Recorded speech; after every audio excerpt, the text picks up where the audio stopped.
In the last decade, India and the United States have often been described as natural partners to great democracies tied together by values, shared interests, and a vision of a free and open world.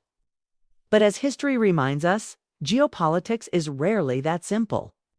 Behind the speeches and smiles, there is tension, there is negotiation, and sometimes there is confrontation. Today, we find ourselves at the edge of a new conflict that is not being fought with bombs or bullets, but with technology, with trade, with oil, and with the language of sanctions. The stage is set for what many are calling the next big standoff: India versus the United States in a trade war driven by technology and sanctions. Imagine the situation clearly. On one side, Washington, the global superpower, is determined to maintain its dominance in the 21st century, and it is using every tool at its disposal: trade restrictions, semiconductor controls, sanctions on Russia, and pressure on allies. On the other side, India, the world's fastest-growing major economy, a rising power, determined to carve out an independent path. New Delhi refuses to bend entirely to Western pressure. It wants affordable oil from Russia, it wants technology from wherever it can get it, and it wants to secure its place as a global leader. This tension is not just about trade. It is about the future balance of power. And that's why this story is so important. The seeds of this trade war were planted the moment Russia invaded Ukraine. The West responded with sweeping sanctions, cutting Moscow out of global finance, energy, and technology. Washington expected India, as a partner and a democracy, to fall in line, but India did not. Instead, New Delhi took a bold and controversial decision. It increased imports of Russian oil, buying it at a discount, refining it, and in some cases, even exporting it. For India, the logic was simple.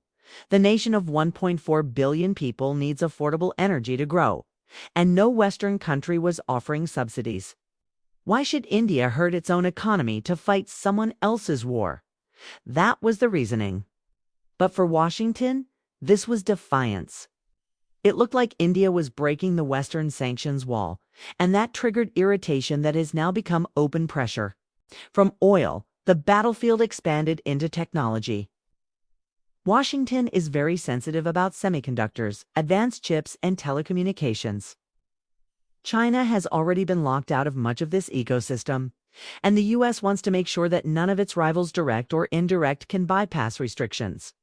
But India, with its ambitious push for Make in India electronics and its dream of becoming a semiconductor hub, is exploring deals not just with American companies, but also with partners that Washington may not entirely approve of.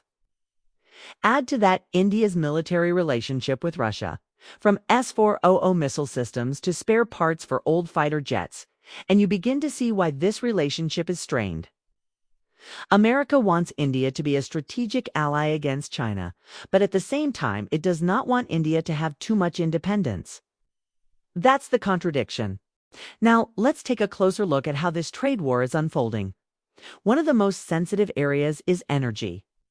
India's imports of Russian crude have grown dramatically, from less than 1% before the Ukraine war. Now Russia is one of India's top suppliers. This has saved India billions of dollars, kept inflation under control, and fueled growth.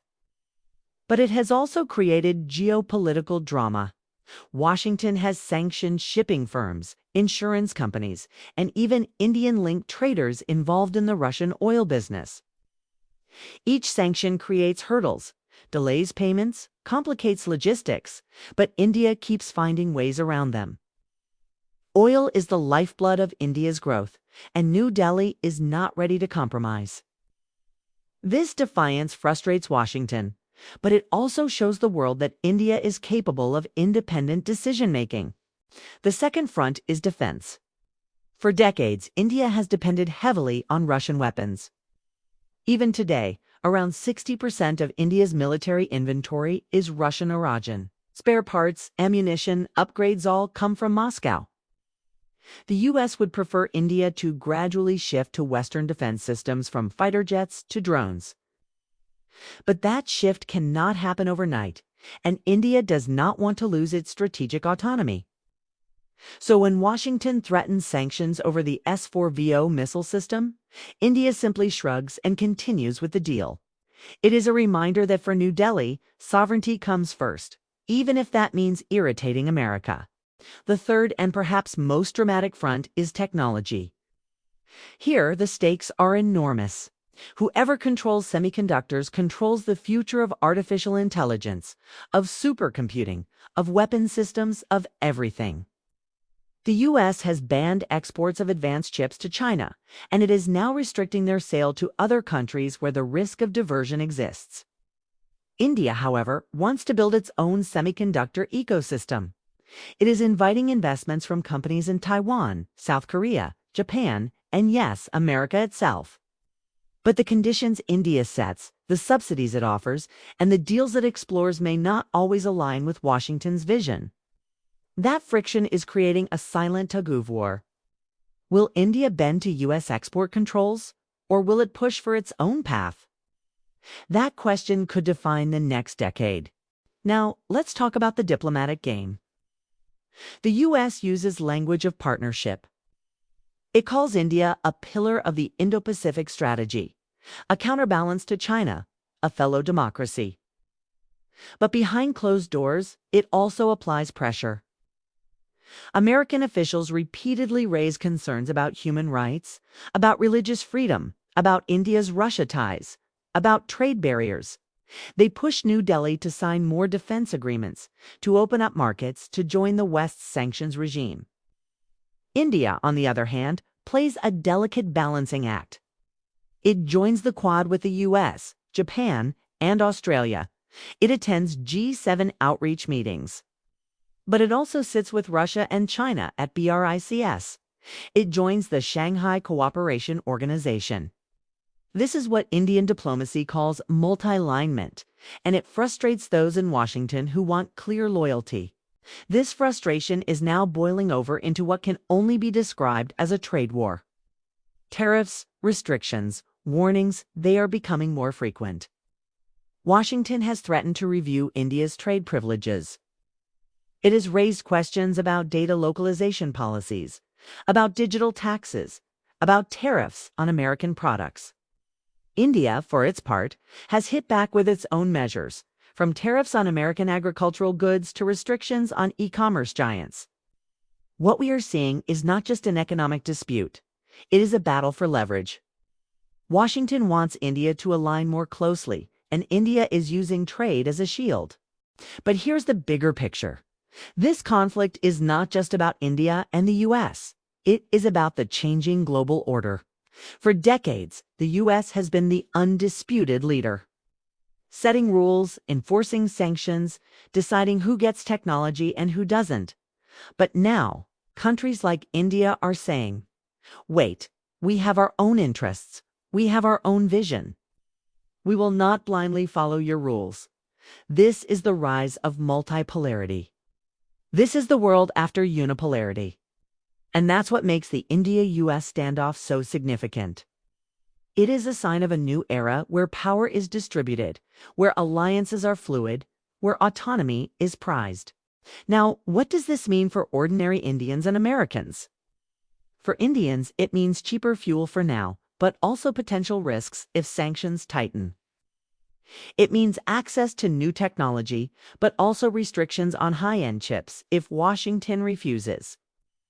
For Americans, it means a tougher time convincing allies to follow sanctions.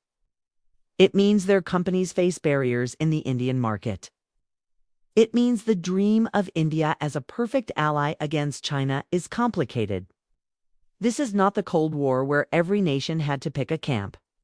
This is a new age of hedging, balancing, maneuvering.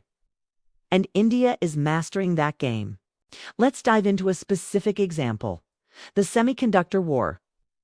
India has announced a multi-billion-dollar push to attract chip makers. It wants factories, research hubs, and design centers on Indian soil. Washington supports this in principle because it wants alternatives to China. But at the same time, Washington imposes export controls that limit how much technology can be transferred. So you have this paradox.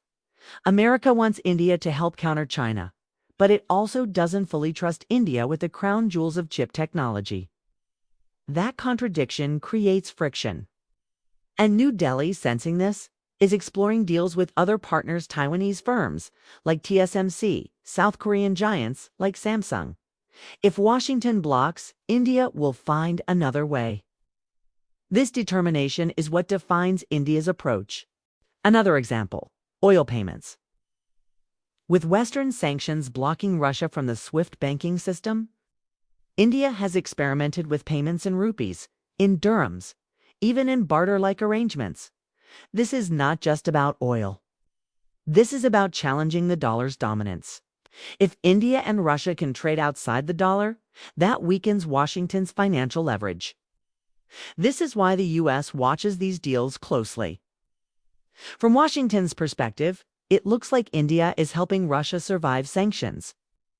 From India's perspective, it looks like common sense. Why should 1.4 billion Indians suffer because of a war in Europe? This clash of perspectives is at the heart of the trade war. Now, let's step back and look at the long-term consequences. If India continues on this path, it could emerge as the leader of the global South. A voice for autonomy, for strategic independence. Countries in Africa, in Asia, in Latin America are watching. They see India buying Russian oil despite pressure. They see India standing up to American tariffs. They see India building ties with multiple camps. This makes India an attractive role model. But it also increases the pressure from Washington. Superpowers do not like losing influence. The U.S. will try harder to lure pressure or even punish India into compliance. That means more friction ahead. So, where does this leave us? We are not yet at a full-blown trade war like the one between the U.S. and China, but the signs are there. Sanctions, tariffs, restrictions, threats. These are the early battles. The rhetoric will heat up. The negotiations will get tougher. Both sides will look for leverage. Okay? And the world will watch closely because the outcome matters for everyone. If India can hold its ground, it will show that mid-sized powers can defy even the strongest superpower. If Washington succeeds in bending India, it will reaffirm American dominance. Either way, the consequences are global. So, as we look ahead, one question remains. Who will blink first? Will Washington tighten the screws until India has no choice? Or will India's growth, its market, its importance force Washington to compromise? That is the suspense. That is the cliffhanger. And that is why this story is not just about trade or technology. It is about the shape of the 21st century. Ladies and gentlemen, this is the hidden conflict of our times. The India's trade war over technology and sanctions. 'Tis not yet declared, but it is already underway. It is shaping economies. It is reshaping alliances. It is testing leadership. And in the end, it will decide not just the fate of two nations, but the balance of the world. Because when giants clash over oil, over chips, over sovereignty, the echoes are felt everywhere, from the streets of Delhi to the markets of New York, from the factories of Bengaluru to the ports of California. This is our world now, multipolar, contested, unpredictable. And India is right at the center.